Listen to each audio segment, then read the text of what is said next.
Bueno, la denuncia fue presentada por incumplimiento de los deberes de funcionario público y daño ambiental en grado de tentativa, y se trata del acuerdo entre YPF y Chevron firmado el año pasado. En principio la justicia no le había dado lugar a esta demanda, pero ahora la Cámara Federal ha dicho que se debe cursar, que hay todavía tela para cortar a material de investigación. Estamos con uno de los abogados que presentó esa demanda, con el doctor Enrique Viale, él es abogado ambientalista. Muchas gracias por haber venido. ¿Cómo va? ¿Qué tal? ¿Cómo andás? Muy buenas tardes. Bien. Bueno, concretamente, ¿cuál es la demanda? O sea, todas estas calificaciones que acabo de mencionar, pero lo que no está claro o no es transparente de este acuerdo, ¿en qué punto está? Bueno, en realidad todo el acuerdo no es transparente. Nosotros, cuando el año pasado se firma el acuerdo, no solo se hace este pacto entre YPF y Chevron, sino que paralelamente y en la misma fecha, la Presidenta de la Nación saca un decreto, el decreto 929, un decreto nacional, que establece el régimen de promoción para las inversiones de hidrocarburos no convencionales. Un claro decreto ad hoc, ¿no? Un decreto hecho especialmente para esta empresa, para Chevron. Formaba parte del acuerdo, del no escrito del acuerdo, tener este tipo de régimen de promociones, que es la misma pluma, la misma lapicera, decimos nosotros, que las leyes mineras de los 90. Toda una serie de prerrogativas, desde la libre disponibilidad de divisas hasta la posibilidad de exportación de hidrocarburos, aunque no haya satisfacción de la demanda interna. Es decir, toda una serie de prerrogativas que nosotros decimos que viola una ley nacional, que es la ley de hidrocarburos, la ley 17.319 y su modificatoria. La violación por parte de un decreto de una ley nacional configura el delito de abuso de autoridad, ¿no? También viola, nosotros creemos, el artículo 124 de la Constitución Nacional, ¿no? Por pasar por encima de las provincias. ¿Cuáles son los puntos leoninos de este acuerdo? Son muchos y muchos desconocidos también. Recuerden que este acuerdo no fue conocido ni siquiera por los legisladores nacionales. Sí, totalmente. Ni siquiera por los legisladores de Neuquén, que en un día escandaloso, recuerdan, con una represión que duró 8 horas, nosotros estábamos ese día en Neuquén, en las puertas, corridos por la policía, ni siquiera los que votaron esto saben la totalidad del acuerdo, ¿no? Se fueron filtrando algunas cosas, como desde la indemnidad ambiental, es decir, recuerden que Chevron no es una empresa más, sino que es una empresa prófuga de la justicia ecuatoriana, que tiene la mayor condena ambiental de la historia, y que se ha escapado de Ecuador. Nosotros esperemos que dentro de unos años no haga lo mismo con nosotros, y con la peor técnica, ¿no? Viene acá, que es la técnica de fractura hidráulica, el fracking. Una técnica cuestionada en todo el mundo, prohibida en Francia, Bulgaria, en varios estados de Estados Unidos, entre ellos el estado de Nueva York, en varios estados de Canadá, Quebec, el estado de Quebec de Canadá. Es decir, la peor empresa con la peor técnica. Porque la demanda también tiene, y espero que todavía se investigue, el delito de contaminación en grado de tentativa, ¿no? Nosotros creemos que esta técnica llevada como se está llevando a cabo en nuestro país va a generar y ya está generando gravísimos perjuicios ambientales, sociales y territoriales. Vaca Muerta no es un desierto, sino que hay muchas comunidades indígenas viviendo ahí que jamás han sido consultados, como establece un convenio internacional como es el convenio 169 de la OIT, ¿no? Que establece esta obligatoriedad.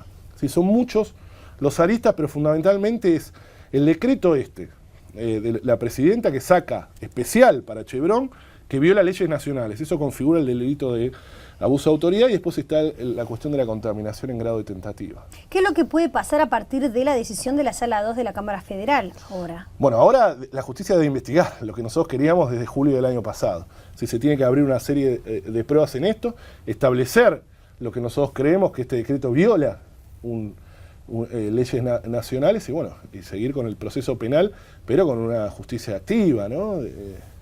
Que es algo que no vimos hasta este momento, y sobre todo desde el lado de la Fiscalía. ¿Cuáles son los riesgos ambientales del fracking? Sí, nosotros ya decimos que son certezas, ¿no? Ambientales. Son muchas. El fracking es muy demandante de agua y a la vez químicos, ¿no? Para el proceso. Lo que hay que hacer es fracturar rápidamente y de manera sencilla. Lo que hay que fracturar es lo que se llama la roca madre, que ahí está atrapado los hidrocarburos, en una especie de piedra pome. No es lo mismo, digo, para que no me sacan a cruzar, pero digo, para que se entienda. Y dentro de eso lo que hay que hacer es, con presión hidráulica, por eso es fractura hidráulica, fracturarla para poder sacar esos hidrocarburos. Ese proceso es muy contaminante, ha contaminado en Estados Unidos, sobre todas las cosas, que fue uno de los pioneros en esta técnica, ha contaminado muchos lugares de ese país y se usan muchísimos químicos. Miren, en una sola fractura hidráulica se usan 30 millones de litros de agua, una sola, de los miles de pozos. Pero de eso, el propio IPF se encarga de decir que el 2%, el 3% solo son químicos, pero de 30 millones, el 3% son 900.000 litros de químicos que atraviesan acuíferos de nuestro país. El fracking es una nueva vuelta de tuerca del extractivismo, decimos nosotros, es llevar la frontera, chuparle los últimos jugos a la tierra, ¿no? Como una pajita, piénsenlo. Ahora, este tipo de sistemas de búsqueda de los combustibles, de los petróleos y gas no convencional, han sido un descubrimiento que a la economía de Estados Unidos ha beneficiado. También han tenido ahí todos estos riesgos ambientales y todos estos problemas que me estás contando vos. Pero digo, cuando el gobierno lo presenta como la gran salvación de la exploración y explotación y de la producción y del mentado y reclamado autoabastecimiento energético, ¿no? O sea, ¿por qué esto que tiene esta parte tan buena se está haciendo? ¿Se puede hacer de una manera buena o solo tiene una contracara mala? No, lamentablemente no. La única forma de hacerlo es esta, por cómo están atrapados los hidrocarburos. Es decir, la sociedad, todos hemos consumido en su gran parte los hidrocarburos convencionales. Claro. Para mantener esta locura del crecimiento ilimitado, en vez de pensar otras maneras, otras energías alternativas, que no tienen ni el lobby ni la especulación financiera que tienen los hidrocarburos convencionales y no convencionales, buscamos ampliar estas fronteras, que generan graves dificultades. Piensen que los hidrocarburos convencionales, en algunos casos YPF está pensando en la zona de Entre Ríos, arriba del acuífero Guaraní, es una verdadera locura. En realidad los costos son enormes, no solo económicos, sino sociales y ambientales, va reconfigurando territorios. El fracking está avanzando en Allen, en Río Negro. Allen es la frutería argentina, es las manzanas.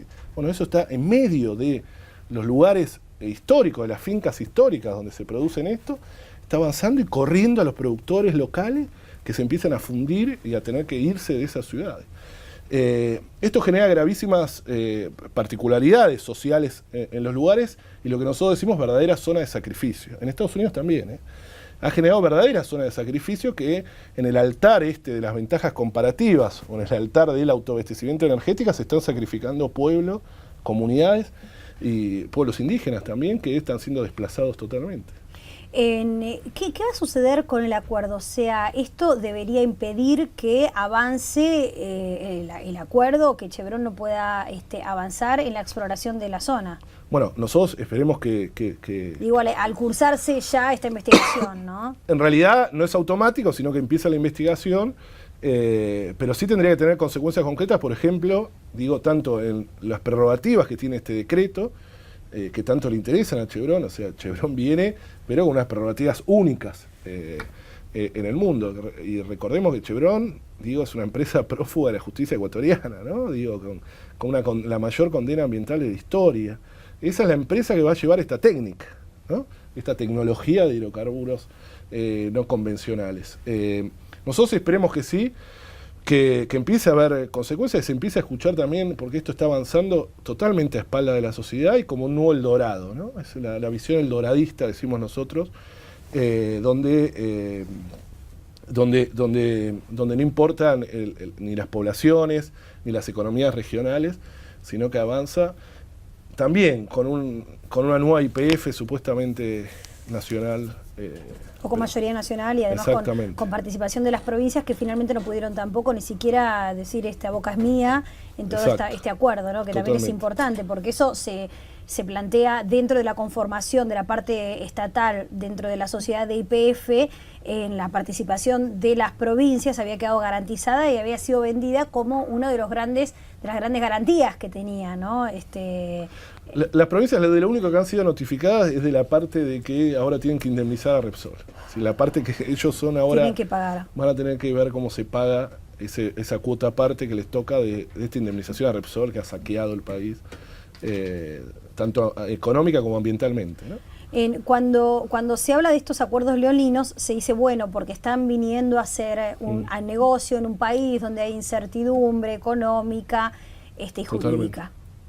Son grandes inversiones también. Digo, ese tipo, más allá de la parte ambiental, este tipo de negocios en otros lugares del mundo, ¿sí? ¿También están atados a este tipo de acuerdos tan leoninos? A ver, el acuerdo, según trascendió en algunos lados, hasta le da, yo lo dije antes, pero quiero repetirlo, esta indemnidad ambiental. Es decir, que esto no es menor, ¿no? Digo, eso significa que no van a poder ser cursados juicios en contra de la compañía por daños. O los va a asumir YPF, o sea, todos nosotros. Esto es gravísimo, digo, solo la condena en Ecuador de Chevron es de 19.000 millones de dólares, o sea, no lo vean solo que para nosotros nos interesa la cuestión ambiental, sino también en términos económicos, se puede cuantificar lo que significan pasivos ambientales. A ver, y lo que dijiste antes del tema de las inversiones, y eso es el mismo discurso, el mismo relato que nos hacían en los 90 con la legislación minera. Y el decreto que firma la presidenta el año pasado tiene la misma pluma, la misma lapicera, tiene las mismas características que toda la legislación de los 90, que ahora tanto decimos que bueno, es una herencia no deseada, no sabemos cómo modificarla. Bueno, nos va a pasar esto dentro de unos años, ¿cómo vamos a modificar este decreto? Por eso no solo lo atacamos en el momento, porque creemos que puede traer un grave perjuicio que va a durar muchísimos años. Enrique, muchísimas gracias por haber venido aquí a Infobae. Nosotros mañana a las 4 de la tarde nos reencontramos. Ya está Jorge Haley para acompañarlos por la próxima hora. Quédense en Infobae TV. Chau, hasta mañana.